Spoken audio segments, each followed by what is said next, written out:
और जिनको तलाश है अपने घर जाने की और इस 84 से छूट जाने की। नामदेव जी का बहुत नाम आता है, लेकिन नामदेव जी के गुरु भाई थे त्रिलोचन दास। ये ज्ञानदेव के 2 शिष्य थे और बहुत पहुंचे हुए संत हुए हैं। नामदेव छिपी जाति से थे और त्रिलोचन दास बनिया जाति से थे। नामदेव के पास कुछ नहीं था, गरीब आदमी था, दुनियादारी की बात थी। जिस जाति में रहता कपड़े ठेपने का, रंग करने का काम करते थे। लेकिन त्रिलोचन दास जी अमीर थे, धन दौलत बहुत था।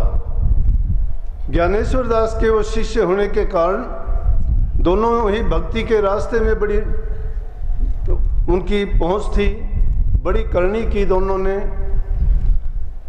परंतु नामदेव जी तो करनी करते थे, नाम का अभ्यास करते थे, सुमन भजन में समय लगाते थे ज़्यादा।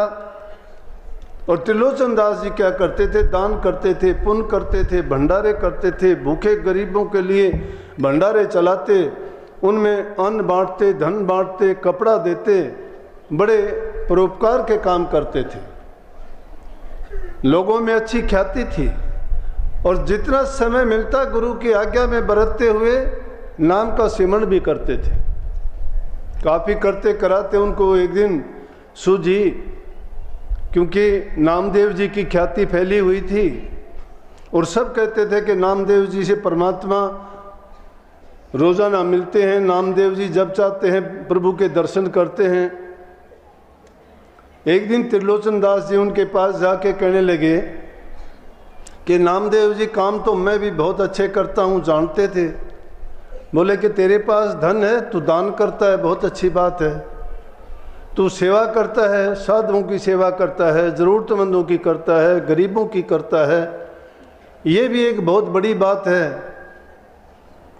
कि आप अपने धन को, मन को, तन सेवा में आपका लीन रहता है, मन प्रभु के नाम में लीन रहता है। और इसके साथ साथ आप जो परोपकार और भलाई के काम करते हो वो मेरे से नहीं हो पाते, क्योंकि मेरे पास माया नहीं, धन नहीं। तो कहने लगे आप मेरे गुरु भाई हो, आपकी पहुंच है, आप परमात्मा के दर्शन रोज़ाना करते हो, आप उनसे कृपा करके एक बार कहिए कि मुझे भी तो दर्शन दे दें। जिस इंसान के भाग में नहीं होता, भाग कौन बनाता है? इंसान खुद बनाता है। और गुरु की आज्ञा में, वचन में जो चलता है उसको वो चीज हासिल करने में देर नहीं लगती। नामदेव जी से बहुत प्रार्थना की कि बड़े दया करना मेरे ऊपर, और प्रभु से जब भी आपकी अगली मुलाकात हो तो मेरे बारे में कहना कि त्रिलोचन दास भी आपके दर्शन के लिए ललायित है, बहुत तड़पता है, उनको भी एक दिन तो दर्शन दो। नामदेव जी का अगला जब उनको अवसर मिला दर्शन करने का प्रभु का, तो उन्होंने प्रार्थना की, उनको याद आई कि जी त्रिलोचन दास की भी इच्छा है कि आप उनको भी एक बार दर्शन दो। वो भी बड़े अच्छे काम करते हैं, उनकी वृत्ति भी आप में लगी रहती है, दान पुण्य में अग्रणी हैं, समाज के कल्याण में के काम करते हैं, लोगों को बड़े सहायता मदद करते हैं। और वैसे भी उनको कोई संतान भी नहीं है, संसार के पदार्थों से वो उपराम है, उनको किसी चीज़ का ना लालच है ना स्वार्थ है, निस्वार्थ भाव से काम करते हैं। और निष्काम भाव से, निस्वार्थ भाव से जो काम किया जाता है वही भक्ति होती है। कृपा करो, मेरे गुरु भाई हैं, बहुत अच्छे हैं, बहुत अच्छे काम करते हैं, कोई उनमें कमी नहीं है, संतान भी नहीं है उनकी, निर्लेप हैं वो, कोई किसी से संबंध नहीं, कोई लेना देना नहीं, कोई लालच नहीं, कोई स्वार्थ नहीं, एकदम पूरे प्रेम के भंडार हैं, आपके ही नाम की वो भी सहारा है, हम एक ही गुरु के हैं। और उसने अपना पूरा जीवन पूरे समर्पण के साथ आपके ही श्री चरणों में लगा रखा, उनको भी दर्शन दो। कहने लगे कि उनको बोलना कि जो वो काम करते हैं पूरी श्रद्धा और विश्वास के साथ उन काम को करते रहें, कहने का मतलब ये दान पुण्य सेवा ये चीजें भी करते रहें, और ये जो काम करते हैं उनके साथ साथ वो नाम में भी और जब ध्यान लगाएंगे तो उनको भी मैं एक दिन दर्शन दूंगा, बोल रहा उनको दर्शन होंगे। जाके नामदेव जी ने उनको बताई तो त्रिलोचन जी को बड़ी खुशी हुई, क्योंकि उनकी मुक्त सबकी यही तमन्ना होती है। अरे हम एक गुरु के दर्शन के लिए इतने तकलीफ उठा के आते हैं कि गुरु के दर्शन हो जाएं, गुरु के वचन सुने, सेवा का हमें मौका मिले, बात करने का हमें टाइम मिले, सिर पर हाथ रखा जाए, उनका आशीर्वाद मिले। उनका दीदार करने के बाद हमारे दुख बहुत कम हो जाते हैं, खत्म हो जाते हैं, दिल में शांति प्रेम आता है। एक गुरु के दर्शन करने के लिए, जो गुरु तो परमात्मा के शिष्य के बीच में कड़ी है, और जब वो पूर्ण परमात्मा मिलेगा तब कितना आनंद और खुशी होगी। इसी प्रकार से त्रिलोचन जी को बड़ी खुशी हुई, कहने लगे मुझे दर्शन होंगे? बोले कि हाँ। और इसी मस्ती में वो अपने काम करते रहे, जो करते थे उससे भी ज़्यादा शुरू किया। नाम का सुमन करते थे और अपने मन को लगाया। पत्नी कहने लगी कि अब हमारे पास संगत और ज़्यादा आने लगी, साधु लोग बहुत ज़्यादा आते हैं, उनके लिए भोजन तैयार करना मेरे लिए अकेली के लिए कठिन है, कोई आदमी और देख के ले आओ ताकि मेरी मदद करे, तो सेवा में कमी ना आए। सेवा बहुत बड़ी चीज़ है, सेवा स्वार्थ के लिए की जाती है, वो सेवा नहीं है। सेवा निस्वार्थ भाव से ही होती है, सेवा प्रेम से करनी चाहिए, सेवा में ही भक्ति छिपी हुई है, सेवा प्रेम के बिना नहीं होती। सेवा में ही श्रद्धा विश्वास सब के में उसी में शामिल है। सेवा जो करता है वो भक्ति भी जरूर करेगा, और सेवा कैसी होनी चाहिए? वो भी निस्वार्थ होनी चाहिए, उस सेवा के बदले में कुछ चाहिए नहीं। जो सेवा के बदले कुछ नहीं चाहता है, सेवा करता है, तो समझो कि प्रभु की भक्ति करता है। तो उसने और ज़्यादा कहने लगे कि हमारी सेवा में किसी प्रकार का विघ्न नहीं होगा, और उससे हमें और ज़्यादा दूसरों की सेवा का मौका मिलेगा, और हमें अपने नाम जपने में भी टाइम कुछ फालतू मिल जाएगा। तो एक दिन त्रिलोचन जी चले जा रहे थे, कहने लगे मैं जाऊंगा और तलाश करूंगा। जब बाजार में चले जा रहे थे, रास्ते में एक आदमी दिखाई दिया, फटे हुए कपड़े, शरीर से हष्ट पुष्ट, और उनको देख के कहने लगे क्यों भाई तुम कौन हो? कहने लगे जी मैं तो नौकरी की तलाश में घूमता हूँ। बोले अच्छा। बोला क्या नौकरी करोगे? बोला कुछ भी मिल जाए। बोला मेरे घर करोगे? बोला कि मुझे तो नौकरी की तलाश में हूँ, मुझे तो मिलती नहीं है, और आप जब मिल गए हो तो इससे बढ़ के मुझे खुशी क्या होगी? कहने लगे तनख्वाह क्या लोगे? बोले तनख्वाह मैं कुछ नहीं लेता। बोले उस त्रिलोचन जी ने सोचा तनख्वाह कुछ नहीं लेता, नौकरी ये करेगा, इससे अच्छा और काम क्या होगा?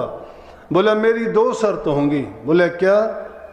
कि एक तो शर्त होगी मैं तनख्वाह नहीं लेता, दूसरी शर्त मेरी ये होगी कि मेरे बारे में किसी को कुछ ना बताएं।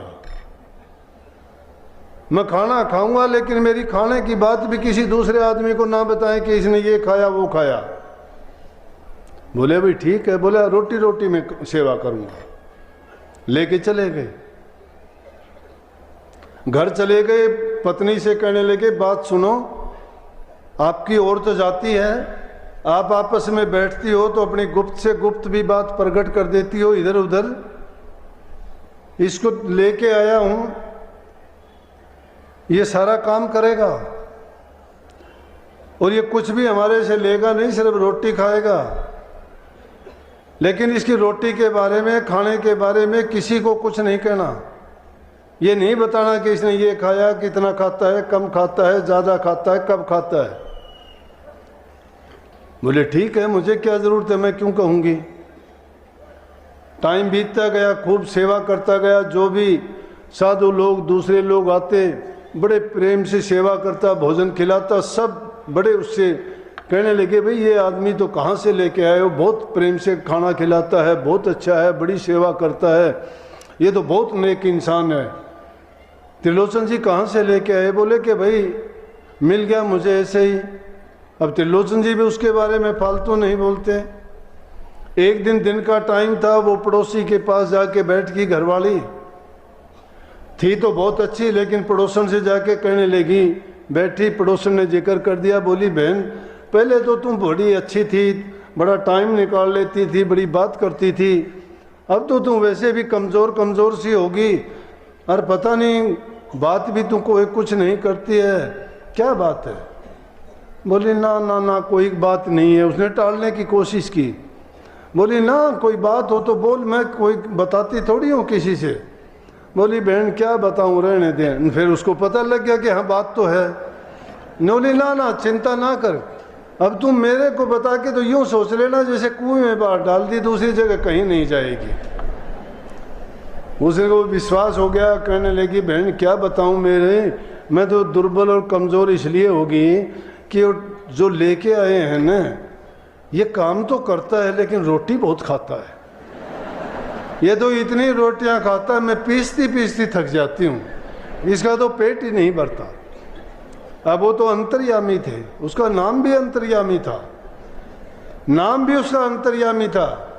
बोले ये अंतर्यामी है, ये ऐसा है कि खाता बहुत है। जो मैं बनाती हूँ पीसने में ही रह जाती हूँ। पहले तो इतना था, पीस के मैं उतना ही खिलाती थी, इतने ज़्यादा नहीं थी। अब तो इतना ही तो और लोग खाते, इतना ही अकेला खाता है। भाई ये बात कहनी थी। उसने अपना सामान उठाकर घर से रफू चक्कर, दरवाजे खुले, शाम का टाइम हो गया। उसने सोचा कि काम तो कर लिया होगा, सारा का सारा काम तो उसने कर लिया होगा, अब तो चल पड़, लेट होगी बात करते करते। जब जाके देखा तो ना सब्जी, ना आटा, ना रोटी, ना बर्तन, दरवाजे खुले। देख के उसने आवाज़ लगाई, अंतर्यामी अंतर्यामी। कहाँ अंतर्यामी? अंतर्यामी तो मैं जा चुका था। जब अंतर्यामी वहाँ से जा चुका,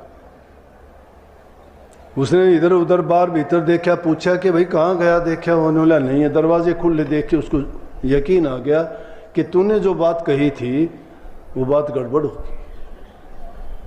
तो ऐसे ही करते करते उसने अपने पति से बताया।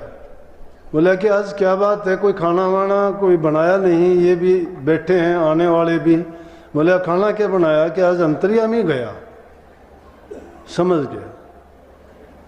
अब उसने कटु वचन नहीं बोलना था, पत्नी को कुछ कहना नहीं था, भगत आदमी था। कहने लगा अंतर्यामी ऐसे तो नहीं जा सकता, उसने वादा किया था मेरे से, कोई उसके बारे में बात की आपने?